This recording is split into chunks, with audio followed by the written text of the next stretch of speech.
too.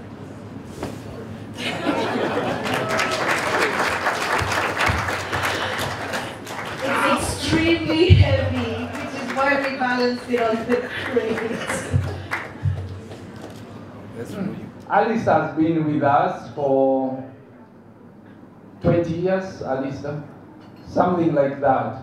Alice has worked with me when DHL was a tiny little company, and we have grown the business.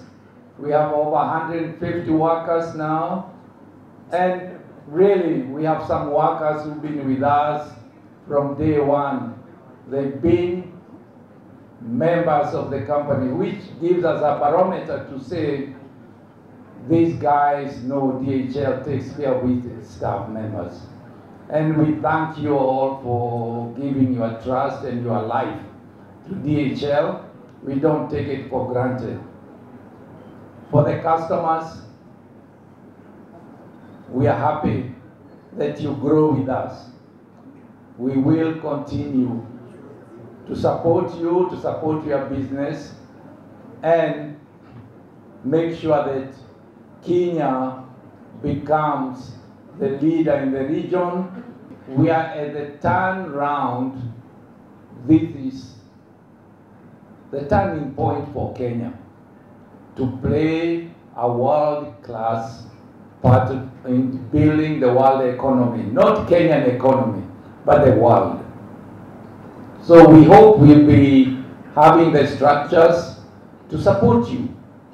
You have seen the gentleman who has come to replace Alistair. He's very many years with DHL. Although I saw him flying a TNT aeroplane, that I'm going to have a discussion with him about it. I think we care for you guys. 1 minute more longer before we deliver your material is too long for us. And please, a word of caution. Cheap is very expensive. Please see the service we give you.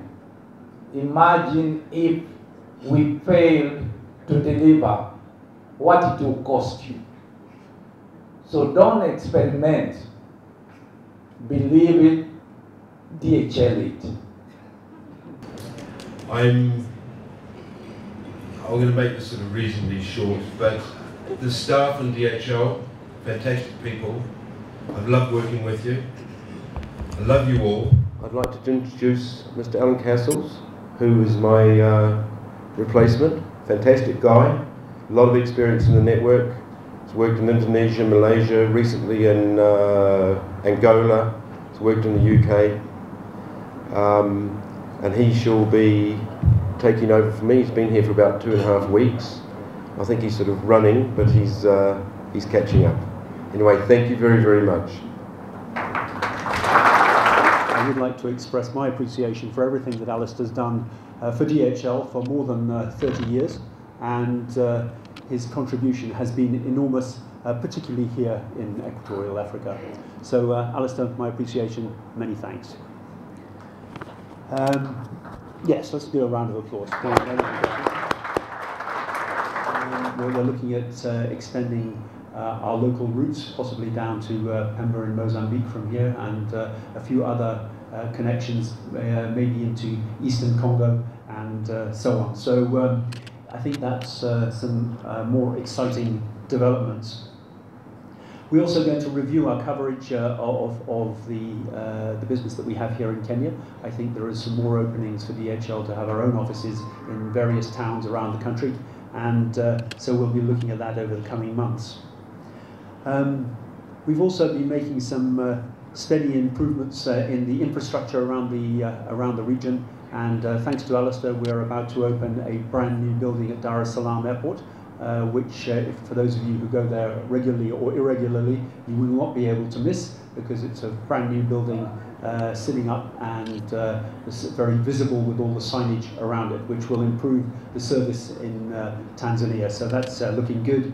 And it's not just that. We've just opened an office in Wambo in Angola, which is where I've just come from, the third city there, and that business, I'm pleased to see, is growing very fast. So we intend to keep doing that.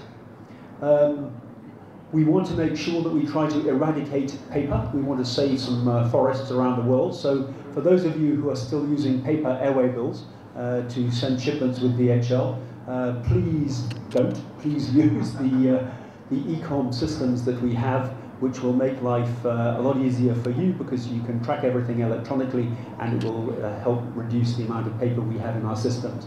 And I know that some people are reluctant to give up that paper. It's something which they want to hold on to, but I do urge you, please, to move into the electronic age and use the facilities that are there, and at the same time go green. I think we also have some challenges along with some of the customs procedures in many of the countries of Equatorial Africa. There is something called a de minimis level, which is the level under which you can clear customs without having to go through the process of doing clearance and so on. That's extremely low in many countries, and it's only $50 here in Kenya.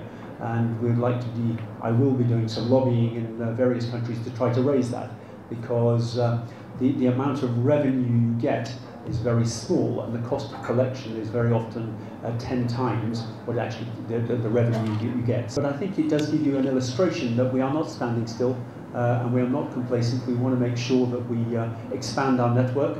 I was just doing a little quiz with a couple of you in the audience just now, and I said, do you know how many airplanes DHL is flying in Africa? To which the answer was no, and I said, well, that's we're actually operating 17 of our own airplanes, or chartered airplanes, here in Africa, represented by some people here. If you total the number of airplanes being operated by all our competitors combined, it comes to a total of 0. So the investment that DHL is making and continues to make in Africa is extremely impressive. And we intend to continue it that way to provide you with a better service.